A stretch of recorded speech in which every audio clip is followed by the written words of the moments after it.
입니다. 성도님들 사랑합니다.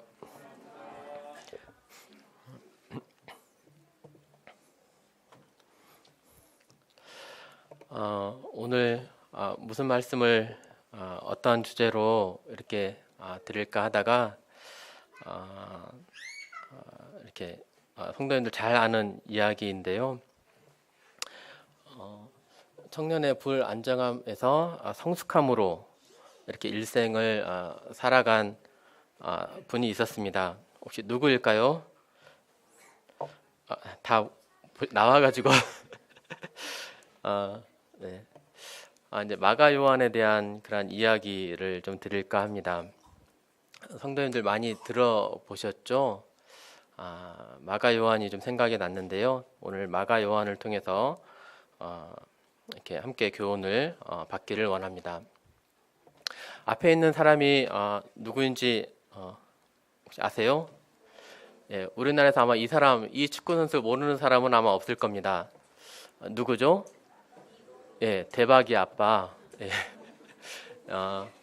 예, 전북 현대의 이동국 선수가 되겠습니다. 지금 많은 인기를 누리고 있고 2009년도에 한국으로 와가지고 전북 현대에서 한 400경기를 뛰면서 200골 이상 이렇게 넣은 위대한 축구 선수가 되겠습니다. 근데 이동국 선수가 처음부터 이렇게 인기가 많은 그 선수가 아니었어요. 쉽게 말하면 한참 욕을 많이 먹던 그러한 선수였습니다. 국내용이라는 것도 이렇게 그러한 이름 불명예스러운 별명도 있고, 또 영국에 잠시 진출을 했다가 한 골도 못 넣는 바람에 어떻게 축구 선수가 그렇게 그렇게 못할 수가 있냐, 이런 말도 이렇게 들었던 그 선수입니다. 이 선수를 믿고 영국으로 이렇게 영입한 그 미들스브러 감독이 있었거든요. 근데 이동국 선수를 신임을 해가지고 자꾸 이렇게 출전을 시켜주는데 골을 못 넣으니까 팀 순위도 낮아지고 자신도 경질 위험에 이렇게 위험이 됐던 그런 상황도 있었죠. 지금 이제 가레스 사우스게이트 그 감독, 이제 영국의 지금 이제 축구 국가대표 감독입니다. 그런 이제 위험스러운 이제 상황도 이동국 선수 때문에 발생이 되기도 했습니다. 우리나라에서 기억에 남는 장면이 2010년도 이제 남아공 월드컵에서 그때 처음으로 이렇게 원정 월드컵인데 2000년 월드컵을 제외하고 이제 나가서 이제 처음 16강에 이제 올랐었죠.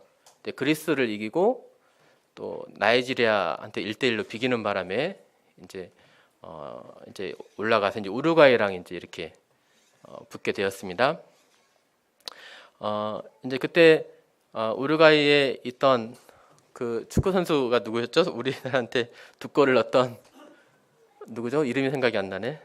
지금 바르셀로나에서 뛰고 있던, 예, 맞아요. 수아레스가 두 골을 우리한테 넣는 바람에 이청용 선수가 이제 한 골 넣고 해서 2대1로 지고 있었는데 후반전에 막판에 이제 기회가 이제 찾아옵니다. 네, 골키퍼와 이제 1대1로 맞선 그런 상황에서 이제 기회가 찾아왔는데 그때 기회를 맞았던 선수 이름이 바로 이제 이분 이동국 선수였습니다. 그때 그 순간에 열심히 잘 찾는데 꿈에 그리던 그 순간이 이렇게 찾아왔는데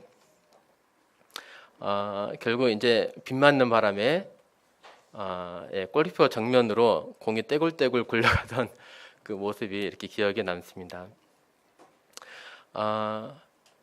이제 이런 많은 이제 우여곡절이 있는 그런 이제 선수였어요.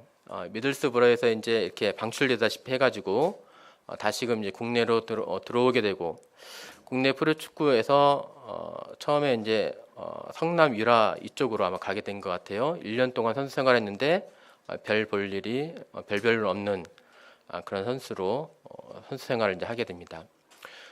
그러다가 이제 전북 현대로 오게 되었는데 그때 감독님이 지금도 감독님인 최광희 감독님이시죠. 그 감독님이 불러가지고 전북 현대를 오게 되고 2009년도 이렇게 오면서부터 이제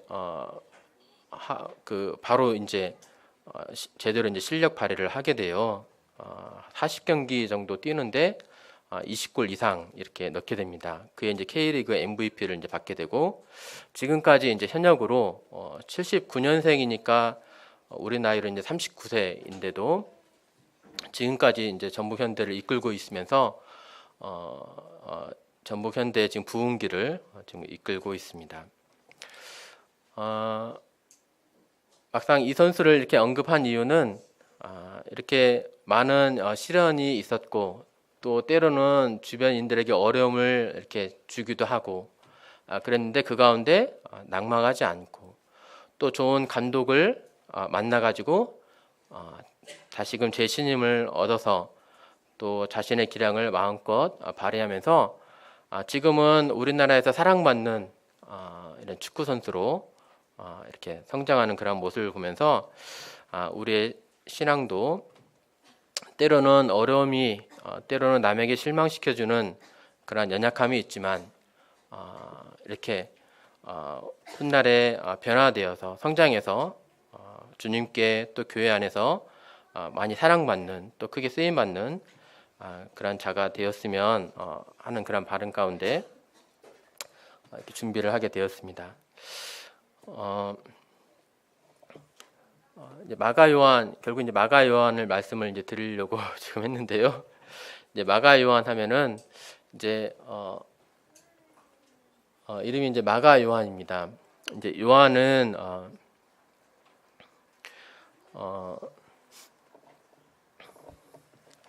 네, 컴퓨터 상에 이렇게 화면이 안 나타나가지고 같이 보면서 해야 되겠네요. 이제 요한이라고 하는 이름은 이제 히브리식 이름이죠. 구약에서 말하는 이제 요하난이 되겠습니다. 같은 이름이에요. 마가는 이제 로마식 이름으로 라틴어입니다. 로마의 마르쿠스 또는 마커스라고 발음하는 이 이름이 영어로 이제 마크가 되겠고 우리나라로 와서 이제 마가라는 그런 이름으로 이제 된 거죠. 요한은 뜻은 하나님께서 은혜를 보여주셨음이라는 의미를 지닙니다. 마가는 큰 망치라는 그런 뜻을 가지고 있습니다. 그의 어머니는 이제 이름이 이제 마리아예요. 성경에 여러 마리아로 이름을 가진 여인들이 나오는데 이 마가 요한의 어머니 이름도 마리아입니다. 아마 과부였던 것으로 보여지고 또 이 마가 요한의 외삼촌이 그 유명한 바나바 요셉이 되겠습니다. 구브로 출신의 레위족이었죠.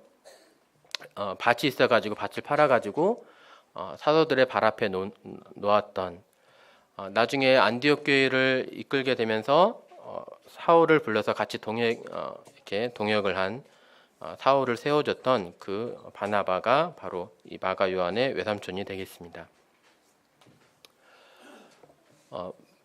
이제 마가가 처음으로 등장하는 곳은 이제 사도행전 12장 12절 말씀입니다. 읽어드리면 깨닫고 마가라 하는 요한의 어머니 마리아의 집에 가니 여러 사람이 거기에 모여 기도하고 있더라. 베드로가 대문을 두드린데 로데라 하는 여자아이가 영접하러 나왔다가 보면 이제 마가라 하는 요한의 어머니 마리아의 집에 이렇게 베드로가 찾아가게 됩니다. 헤롯이 이제 사도들을 이제 이렇게 죽이고 또 잡아 가둡니다. 베드로도 이제 그 다음 날에 이제 죽일 예정이었습니다. 그런데 교회는 이를 위해서 이제 밤새 이제 기도하고 있었는데 천사가 와서 베드로를 옥에서 이제 끌어내주죠. 그러면서 베드로가 이렇게 찾아간 곳이 바로 마가 요한의 집이었습니다. 교회가 간절히 기도하고 있던 곳, 베드로가 풀려나서 어디로 가야 할지 이렇게 바로 이제 교회로 이제 가게 되었겠죠. 그렇게 이제 찾아간 곳이 바로 이제 마가 요한의 집이었습니다. 마가 요한이 많이 이제 부유했던 그러한 사람임을 이 말씀 속에서도 찾아볼 수 있는데, 첫 번째로는 그 집에 이제 대문이 있었다는 겁니다. 이제 보통 문이 없을 수도 있고 조그마한 문일 수도 있고, 그런데 커다란 문이 있었고, 또 로데라고 하는 그런 계집종이 이제 있었다는 것, 그리고 이제 많은 성도들이 모여서 이렇게 기도할 만한 그런 넓은 집이었다는 것을 생각을 해볼 때, 이제 마가 요한은 매우 이제 부유한 그러한 가정이었음을 생각을 해보게 됩니다. 그의 외삼촌 바나바 요셉도 부유한 자였죠. 밭이 있으면 밭을 팔아가지고 사도들 앞에 두었던 자였습니다. 마가라는 이름이 성경에 기록되어 있지 않지만 아마 이 사람이 아마 마가일 거다 이렇게 생각하는 청년이 있는데요. 마가복음 14장 51절입니다. 이제 예수님이 이제 붙잡히시게 될 때에 한 청년이 배 혼이불을 이제 들으면서 이렇게 따라가게 되는데, 이 사건이 마가복음에만 이렇게 기록이 되어 있습니다. 다른 복음서에는 기록이 안 되어 있고 마가복음에만 기록이 되어 있는 걸로 봐서, 마가복음을 기록한 사람이 마가이니까 마가이든지 아니면 마가가 잘 아는 그러한 사람일 것입니다. 근데 이름을 기록하지 않고 이렇게 기록한 걸로 봐서 보통은 그 글을 쓴 사람, 적은 사람일 경우가 많이 있습니다. 또 이제 고대 전승에 따르면 이 청년은 바로 이제 마가다 이렇게 초대교회에 널리 이렇게 일반적으로 받아들여졌다고 합니다. 이러한 사실들을 볼 때 이 배 혼입을 들은 이 청년은 마가라고 이렇게 추정을 해볼 수가 있겠습니다. 그렇다면 이 배 혼입을 들으면서 예수님을 따라다녔다면 마가도 그 전에 이제 예수님을 이제 알았다는 말이고, 즉 예수님의 말씀을 들었고 그를 따르던 사람 중에 한 명이었을 것이다. 사도들만큼 또 열정을 품고 열심을 가지고 이렇게 따라다니는 그 정도는 아니었다 할지라도 예수님을 믿는 제자들 가운데, 어린 제자들 가운데 한 명이었을 것이다 이렇게 추정을 해볼 수가 있습니다. 결국 이제 배 혼이불을 두르고 예수님을 따라가다가 결국 이제 붙잡히게 되자 이렇게 도망을 가게 되는 이제 연약한 모습을 보게 되는데요. 이렇게 사도들도 이와 이제 비슷한 모습이었죠. 내가 결코 다른 사람은 다 주를 버릴지라도 또 내가 주님을 버리지 않겠습니다 하면서 이렇게 고백을 했던 베드로와 제자들이었습니다만, 막상 이러한 이제 위급한 상황이 닥치자 모두가 다 주님을 버리고 도망쳤습니다. 이러한 이제 마가도 아마도 그와 같은 고백을 했을지 모르겠습니다. 주님이 붙잡힌 모습을 보고 엉겁결에 배 혼이불을 두르면서 따라갔지만, 또 주를 버리지 않겠다고 고백도 했지만, 막상 그러한 위험이 닥치자 이렇게 배 혼이불을 이렇게 벗으면서 부끄러운 그런 모습으로 이렇게 도망을 합니다. 이제 마가의 다락방이라는 거 한 번쯤은 이렇게 들어보셨을 텐데요. 다락방 하면은 우리에게는 있어서 조그만 방을, 모퉁이 방을, 계단 밑에 있는 조그만 방을 이렇게 가리키지만, 보통은 이제 2층 집으로 보는 것이 옳습니다. 성경에 마가의 집 하면 베드로가 풀려나 처음으로 갔던 초대교회 예배당 장소로 이렇게 나오지만, 그 외에도 교회가 교회당이었기 때문에 오순절날 강리 사건이 있었던 곳도 이 마가의 집이었을 것이고, 또 그렇게 생각한다면 그 전에 최후의 만찬이 있었던 장소도 아마도 마가의 집이었을 것이다. 이렇게 생각을 이렇게 하고 있고 널리 받아들여지고 있습니다. 최후의 장소, 만찬의 장소가 마가의 집이었다면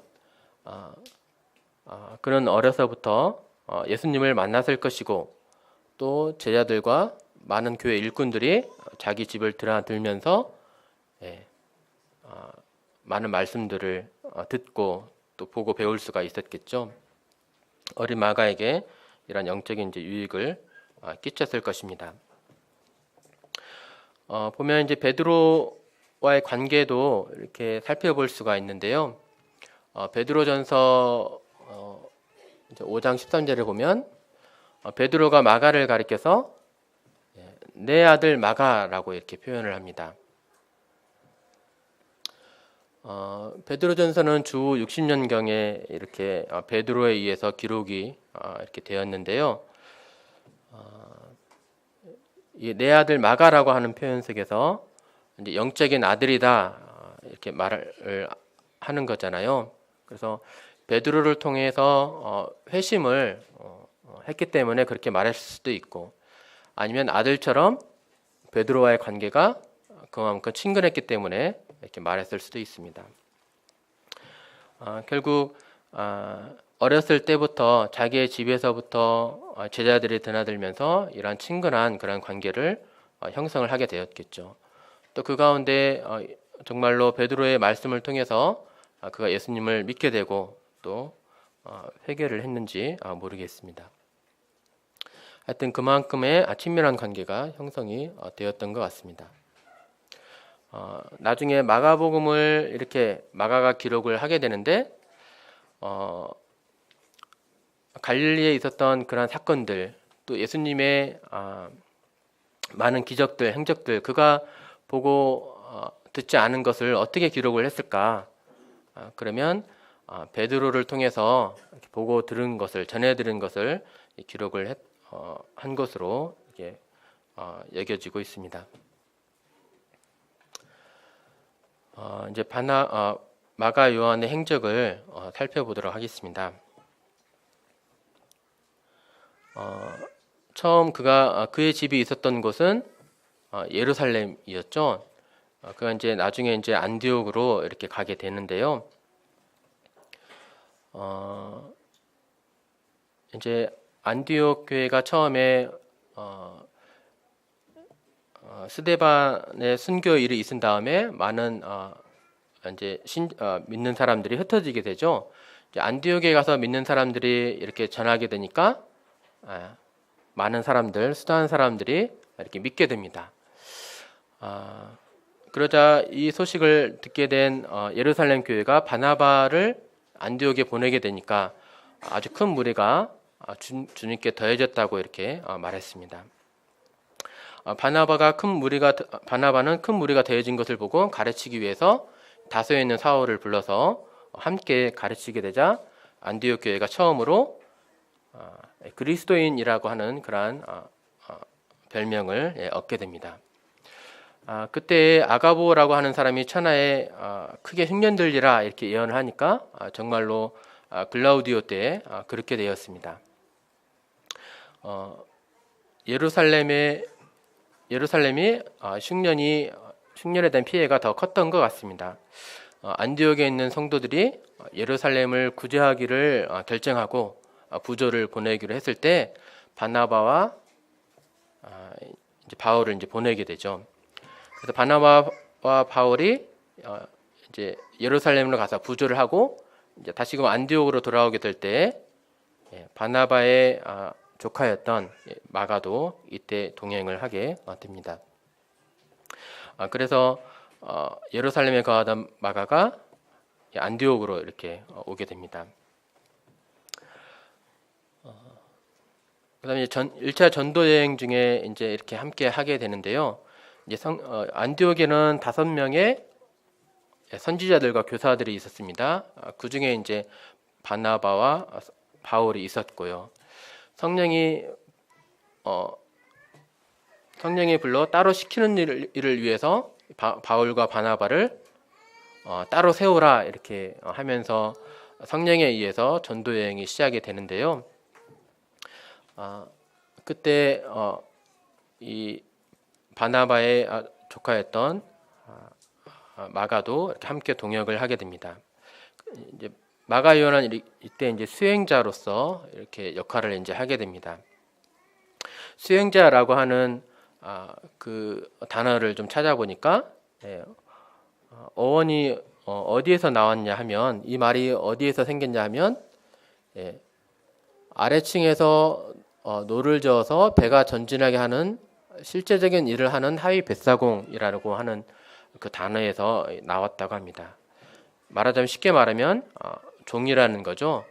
이렇게 종으로서 이 나이 많은 바나바와 또 바울을 이렇게 따라다니면서 섬겼을 것입니다. 처음에 이제 간 곳이 이제 구브로라고 하는 섬인데 굉장히 큰 섬입니다. 길이가 220km 정도 되고 너비가 한 69km 정도나 되는 굉장히 이제 큰 섬이고, 이제 구브로에서 이제 바보에서 배를 타고 이제 버가로 가게 됩니다. 버가는 이제 밤빌리아라고 하는 이제 이 도에 있는 큰 도시죠. 전라북도 하는 것처럼 밤빌리아도 하나 이제 큰 행정구역이었고, 거기에서 가장 큰 도시가 버가였습니다. 근데 이때 이제 사건이 발생합니다. 버가에 이르게 되자 그동안 이렇게 수행자 역할을 잘 해오던 마가 요한이 바나바와 바울을 버리고 이렇게 떠나가게 됩니다. 과연 마가 요한은 왜 이 두 일꾼들을 내버리고 왜 이렇게 떠나가게 되었을까? 성경학자들은 여러 가지 이야기들을 하는데, 하나는 힘든 여정이었기 때문에 그랬을 것이다. 또 하나는 바나바에서 바울로 사역의 중심이 이동되었기 때문에 젊은 혈기에 욱하는 마음 때문에 떠나갔을 것이다. 또 하나는 바로 이제 예루살렘으로 이렇게 가게 되는데 향수병이거나 어머니의 건강이 안 좋았기 때문에 떠나갔을 것이다. 이렇게 여러 가지 생각을 하고 있습니다만 성경에는 명확히 나오고 있지는 않습니다. 힘든 여정이기 때문에 떠나갔을 수도 있다라고 했는데요. 보면은 이제 버가에서 이제 그 다음 여정이 이제 비시디의 안디옥까지인데 이 거리가 한 160km 정도 이렇게 떨어져 있습니다.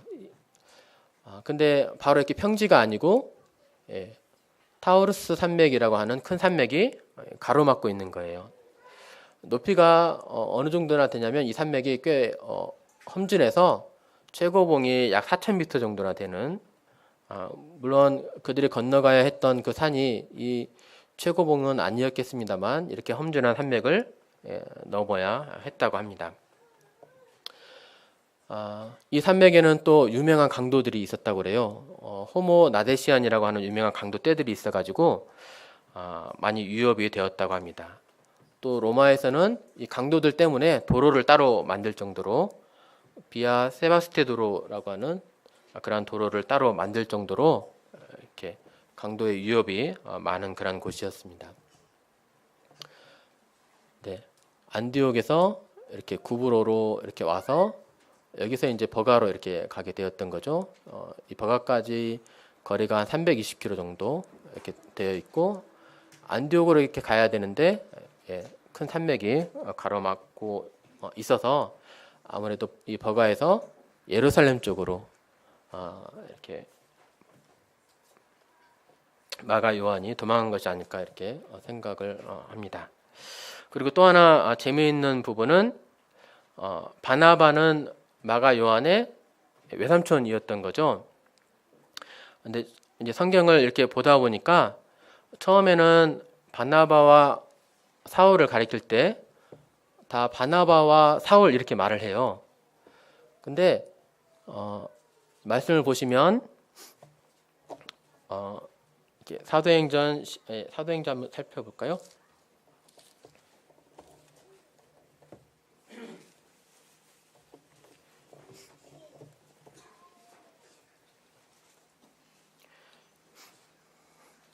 사도행전 11장 30절에 보면 부조를 보낼 때에 바나바와 사울의 손으로 장로들에게 보내니라 이렇게 나옵니다. 또 여기서 중심 인물이 사역의 중심이 바나바였던 것을 이렇게 알 수 있죠. 또 그 이후에도 이제 12장 25절에도 바나바와 사울이 부조하는 일을 마치고 이렇게 바나바가 먼저 나옵니다.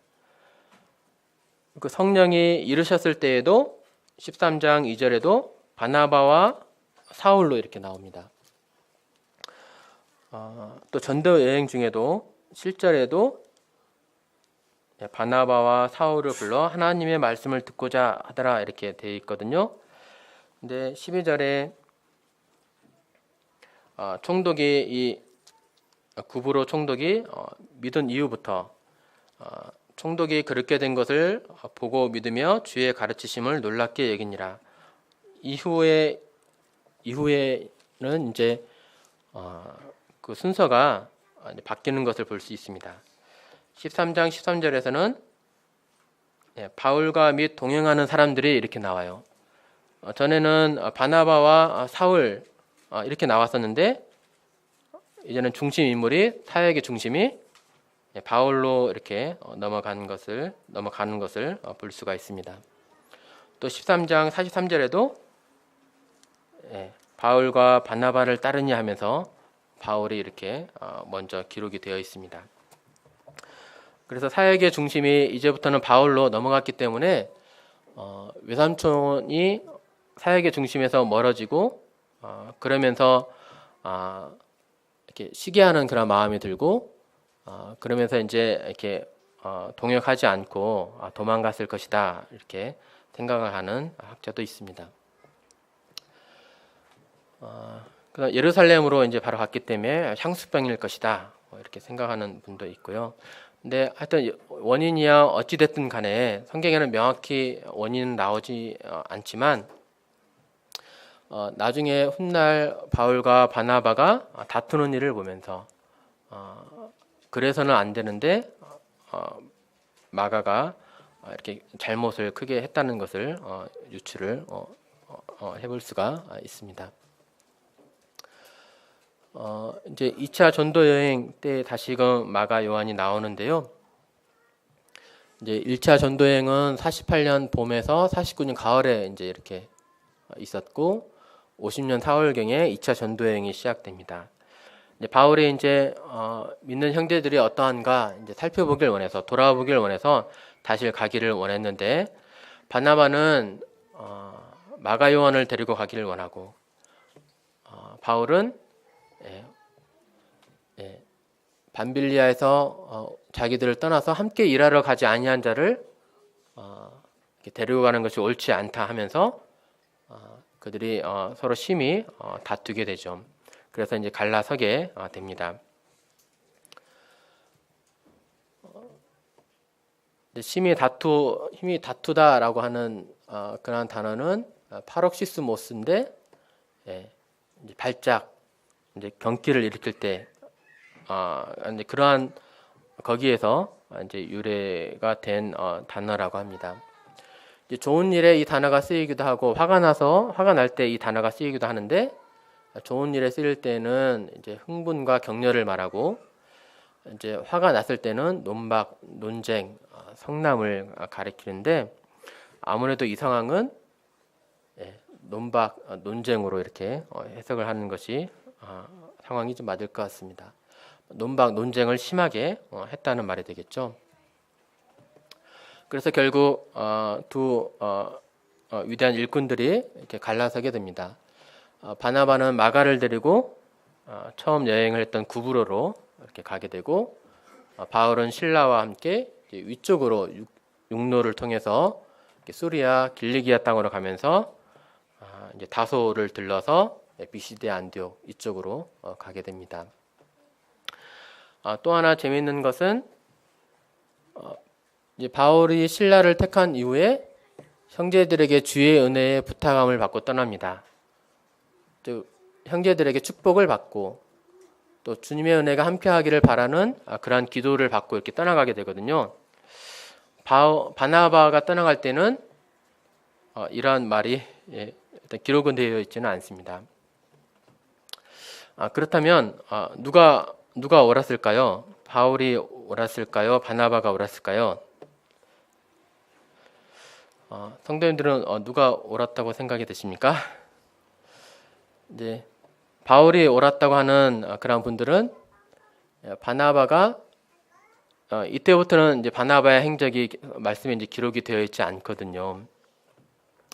역사에서 이제 사라졌다, 더 이상 기록이 되어 있지 않다.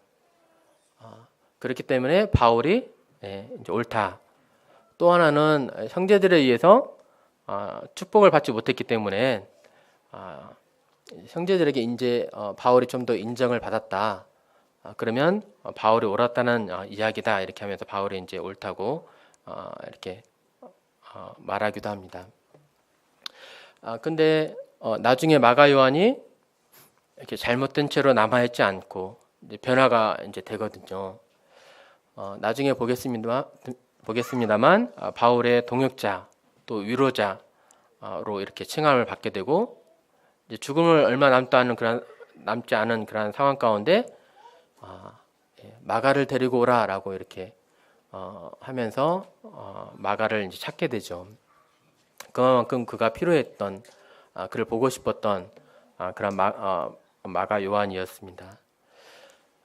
나중에 마가 요한이 변화가 되었고 바울의 신임을 얻은 것을 생각을 한다면 이제 바나바의 행동이 잘못되었다 이렇게 말하기는 이렇게 말할 수는 없다 이렇게 또 말하는 분들도 있습니다.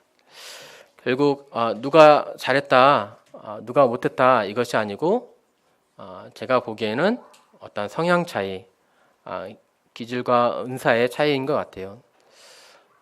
일을 진행시키는 그러한 입장에서는 바울적인 그런 모습이 좀 더 일을 잘 진행시킬 수 있을 겁니다. 근데 약간 독단적인 그런 모습도 보일 수 있어요.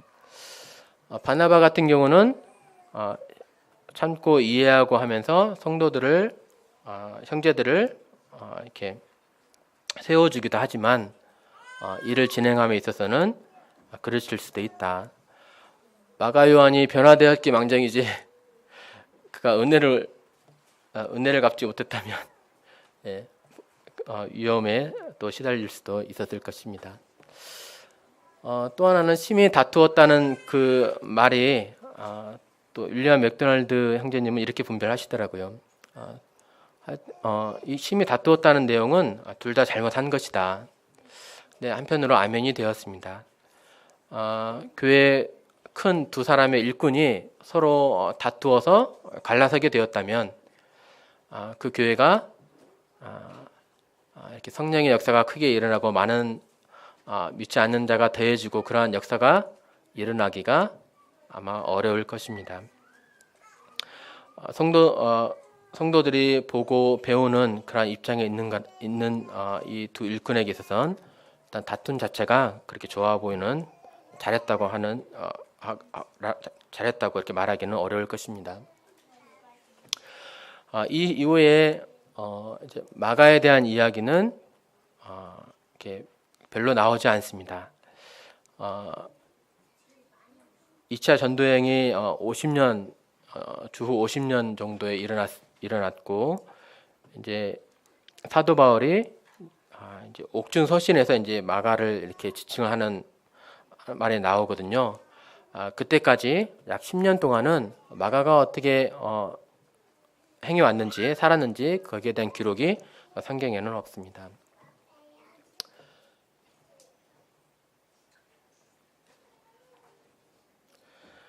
결국 이제 바나바와 함께 구브로로 마가가 이제 전도여행을 떠나게 되는데요. 위대한 두 사람의 일꾼들 이 자신의 문제로 인해서 갈라서게 되는 것을 보았을 때 마가의 마음이 어떠했을까? 또 바나바와 함께 이렇게 이제 전도여행을 갔을 때에는 충성되이 행했을까? 또 도망치지는 않았을까? 바나바의 전도여행이 그에게 어떤 의미였을까? 이렇게 생각을 좀 해봤습니다. 아마 두 일꾼이 갈라서게 되는 것을 보면서 아마 자신을 많이 자책을 하게 되었을 겁니다. 또 이제 낙막스러운 그런 마음도 들었을 것이고, 바나바가 자신의 외삼촌이요 자신의 지지자 역할을 해주면서 바나바와 같이 전도여행을 갔을 때에는 바나바를 배신할 수는 없었겠죠. 충성되이 더욱 열심히 일을 했을 것입니다. 그렇다면 그에게 있어서 바나바와 함께한 그러한 여행은 많은 배움이 되는 그러한 시간이었을 것입니다. 처음에는 충성됨을 보여주지 못하고 결국 낙심을 하게 되었지만 바나바와 이렇게 전도여행을 하게 되면서 아마 충성되이 이렇게 했을 것입니다. 그러면서 자신에게 성장하는 그런 시간이 되었을 거고, 또 바나바는 또 아무래도 연약한 마가를 좀 더 이때에 가르치고자 하면서 열심히 가르쳐 주었을 것입니다. 마가뿐만이 아니고 바나바에 대한 그 이후의 기록이 더 나오지 않거든요. 바나바가 사울과 갈라서면서 잘못을 해서 이렇게 성령이 더 이상 쓰시지 않았기 때문에 기록이 안 된 것이 아니고요. 바나바는 이후에도 주의를 충성스럽게 열심히 행한 것으로 이렇게 보여집니다.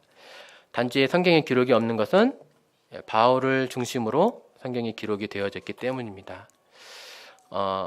누가가 사도행전을 기록을 했는데 누가는 바울의 일행이었죠. 그렇기 때문에 바울 편에서 더 글을 이렇게 쓸 수밖에는 없었습니다. 성경에 이렇게 기록이 안 되었을 뿐이지 그가 신앙에 대한 열정이 식어서 충성되지 못해서 그런 것이 아니었음을 짐작해 볼 수 있습니다. 고린도전서 9장 6절에서 이제 사도 바울이 바나바를 가리키면서 이제 이렇게 한 말이 나오는데, 이때가 바나바가 등장하는 마지막 이제 구절이 되겠습니다.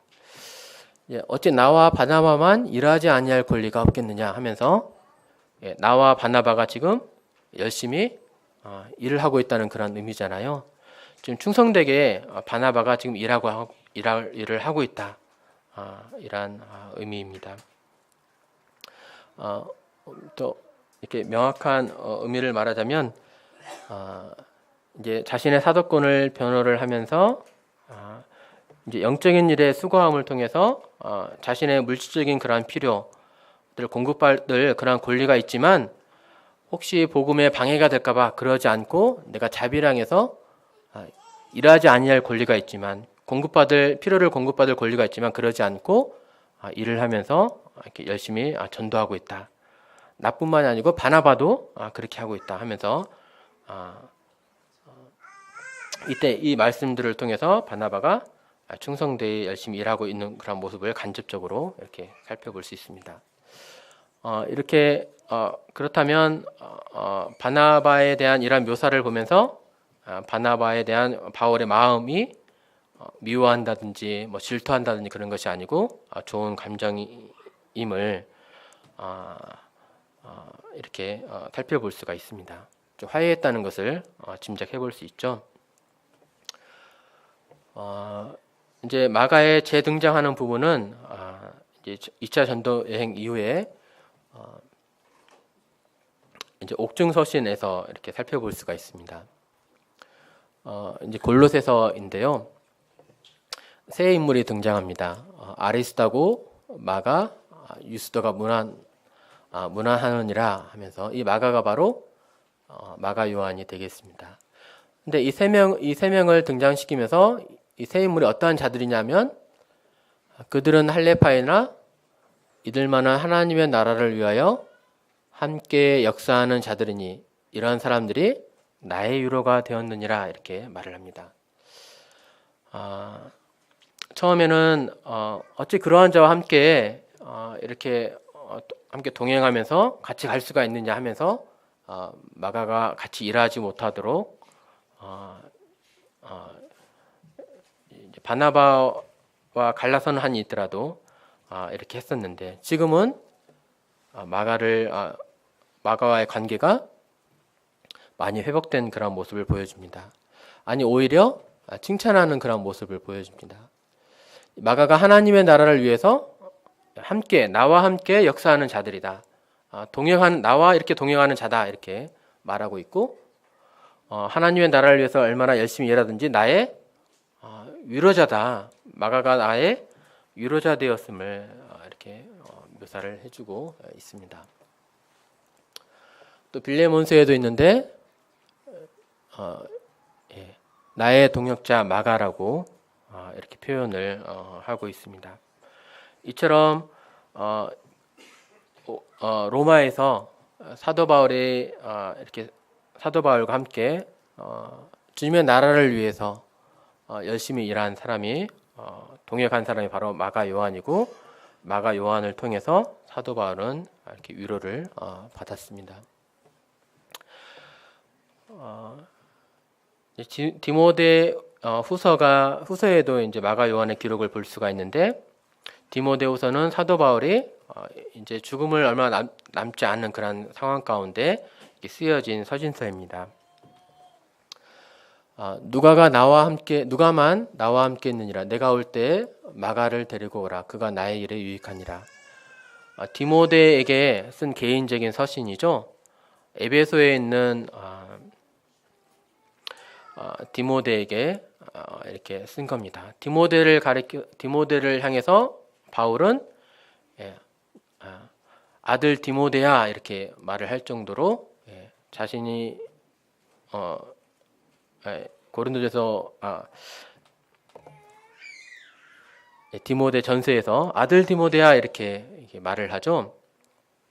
실질적으로 바울을 통해서 디모데가 구원을 받고 정말 아버지와 같은 그런 친근한 관계를 유지를 했을 것입니다. 이제 죽음을 얼마 남지 않은 그런 상황 가운데 보면 자신의 죽음을 이제 예상을 한 그런 가운데 이 서신을 기록했습니다.